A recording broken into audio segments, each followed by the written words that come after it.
Got you, Coach. Well, We'll open it up to questions, and if you're ready, we'll start with Jerry Thompson from Ducks Illustrated.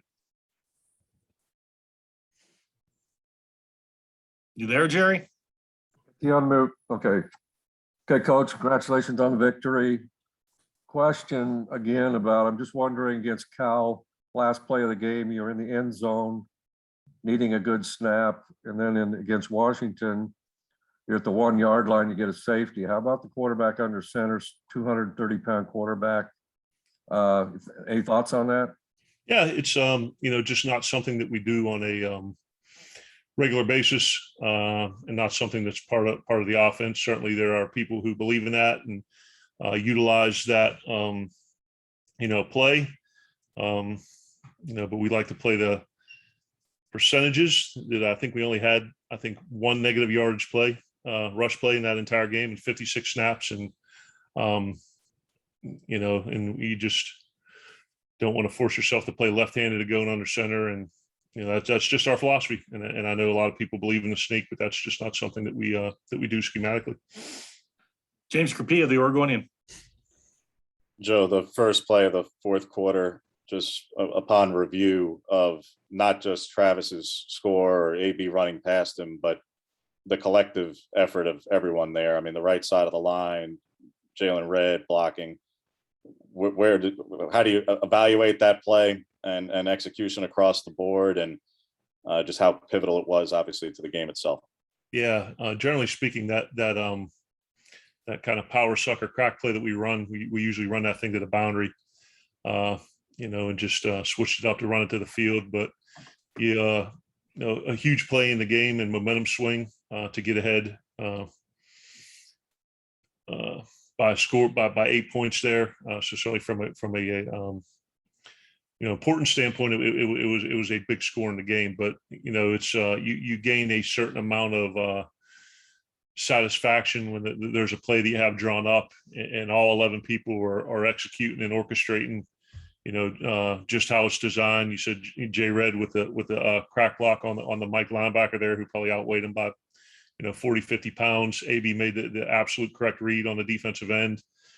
George got around the horn, kicked out the Sam, and everyone else did their job. And then AB, after handing the ball off, with a great hustle play to get ahead. And obviously, Travis, doing what Travis does. So it was a huge play both in the game and for us from an execution standpoint. Zach Neal, Ducks Wire. Coach, as an offensive coach, obviously one of your biggest goals is to put as many points on the board as possible. So 10 seconds left, ball on the 1 yard line. The decision comes to run the clock out. Wondering whose call that was and if it was a tough one to swallow at all. No, we weren't trying to run the clock out at all. We were trying to punch the ball in, and AB was waiting for Alex Forsythe to make his line calls there for the blocks to be made. And unfortunately, we didn't have an opportunity to snap it. So that was absolutely not a situation we were trying to not snap the like a quadruple negative there. We were attempting to snap the ball and score, but the clock ran out before we could get it snapped.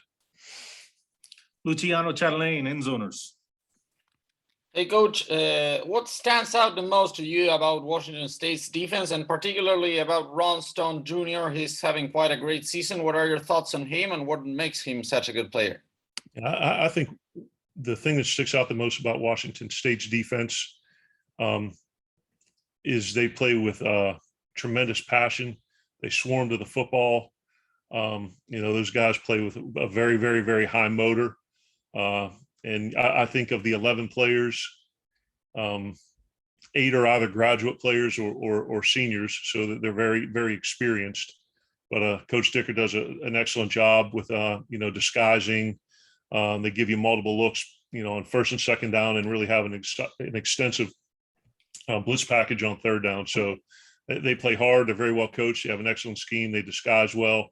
And I believe they're 5th in the country in takeaways. So they make a very pointed, effort to either strip the ball or create turnovers. So those are things that stick out about the defense. They're very impressive. Matt Preem, 247 Sports.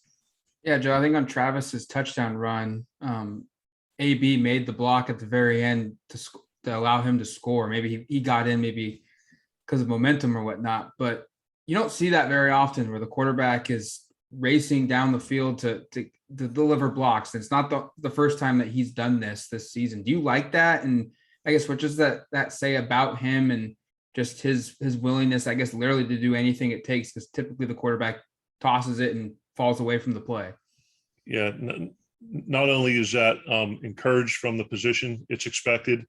And we have a rule anytime the ball is handed off and we're not reading a second or third level defender, that we are sprinting 5 yards past the line of scrimmage full speed, either to pull people away from the play or to get out in front. And I tell the quarterbacks the same thing we tell the receivers, that, our job is to turn short runs into long runs and long runs into touchdowns. So, we're no different than the other 10 people on the field. And obviously we got to be smart with what we do in terms of blocking people and how we're doing it. But, we need to be hustling the ball just like anyone else. And, I think that's another thing, outside of the, passing game for the quarterback, which warrants and garners a lot of deserved attention, that we ask our quarterback to make a decision on almost every, run play, whether it's second or third level RPOs, whether they hand it off or throw it, or, essentially a lot of things that we do that we saw on Saturday are really triple options. So whether they hand it off or pull it, and then when you get on the edge, throw it or run it. So although AB stats didn't show up huge in the pass game because it was freezing and raining sideways, he made a lot of excellent decisions in the run game that allowed us to hand it off against advantageous numbers or get the thing thrown on the perimeter. So along with the hustle, I was excited about, the decisions he made on those 56 runs. Gabriel Marvin, Daily Emerald. Hey, Coach. So as Washington State comes off a bye week, how do you want to utilize your talented speedsters on the outside like Micah Pittman and Troy Franklin against the defense that most recently created 5 turnovers against their last game against Arizona State? Yeah, and if I'm not mistaken, I think it was their first 3 possessions they got turnovers against Arizona State.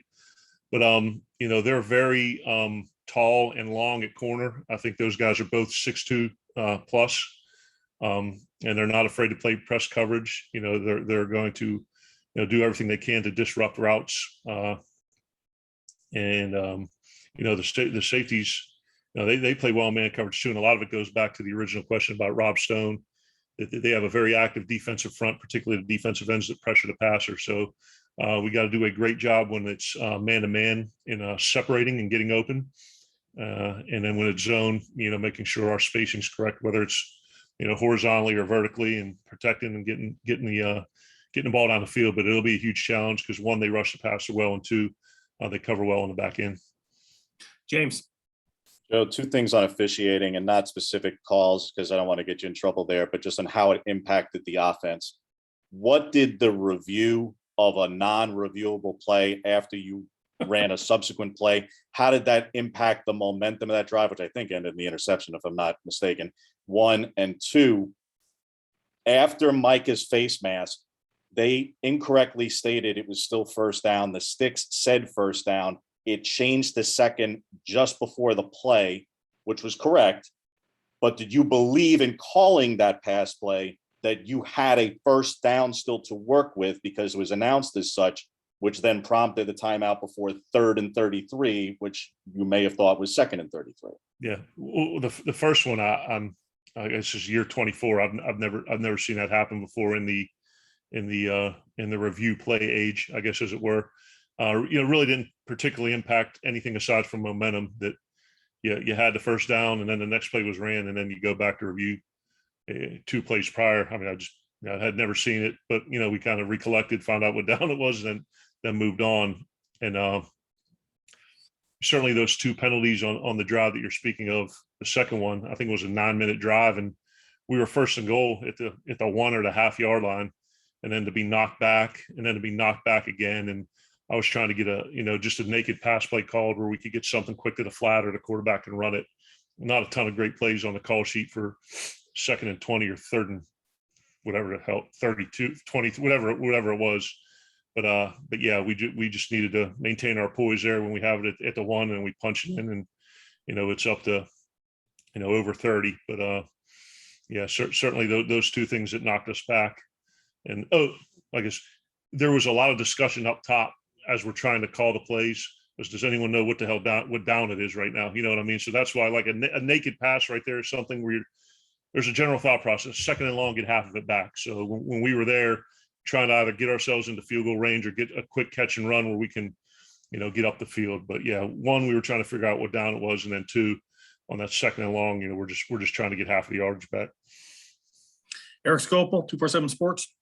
Coach, just your impressions of Alex and Forsyth and his return and how important and valuable, obviously, he's going to be whenever he's on the field, but especially when Ryan goes down. And it sounds like he's not out for the year, but just seems like Alex's timing in the return is pretty significant. Yeah, to have him available. I mean, he's, the eyes, the ears, the brains, the heart and soul of our offensive line from that center position. Incredible leader, great competitor, awesome teammate. Had been playing well the entire year up until the injury. And, for him to be able to go in back to his natural position when Ryan gets hurt. And, anytime you rush the ball 56 times for close to 350 yards, those big guys up front are doing their job. But Alex Forsyth is an invaluable piece of the offensive line, this offense, and really the team as a whole. Time for two more, James. Joe, DJ Johnson provides a ton as terms of setting the edge for you guys in the run game at that position. Just to speak to just what he does uniquely compared to some of the younger tight ends. Learning the blocking roles and responsibilities is always a bit of a challenge at tight end, but he clearly provides for you a lot there. Can you speak to just how well he's been doing in that capacity? Yeah, I mean, you talk about an unselfish guy who comes in. If I recall correctly, I wasn't here, but came in as a defensive end, right, and then moved to tight end by necessity, and it really fits his skill set. And then this year, because of injury, is asked to play both, which he's done very well. But DJ is when you talk about the tight end world, he's a traditional Y. A guy that could get on the line of scrimmage and be singled up against a 7 technique or a 9 technique and get movement at the point of attack. He's great on combinations, great on down blocks, carries a lot of experience and maturity. And we're able to get him the ball every once in a while out on the flat and some of them shorter routes. But a lot like Alex, consummate team player, doesn't worry about the number of plays he's playing, but how well he's doing with those opportunities. And he's certainly a force to be reckoned with in the run game. Matt, last question. Yeah, could you mention just the impact of Ryan Walk and that's going to have? Mario Cristobal said after the game was over, he's the heart and soul of this team, and just, I guess, how, for lack of a better word, good timing Jackson Powers Johnson is coming back from injury for you guys along the offensive line.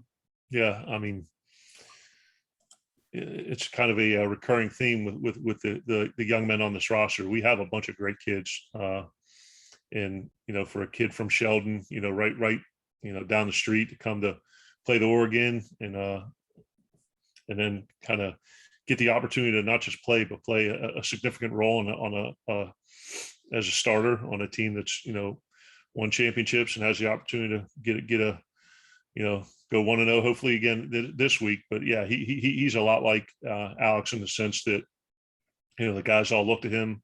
He such a great example on and off the field, and I've said it before, I sound cliche, but I mean he's a consummate student athlete. Like you look it up in the NCAA manual, it's probably on page 1752, but there should be a picture of Ryan Walk in there because he's what it stands, he's what it should stand for which it should stand.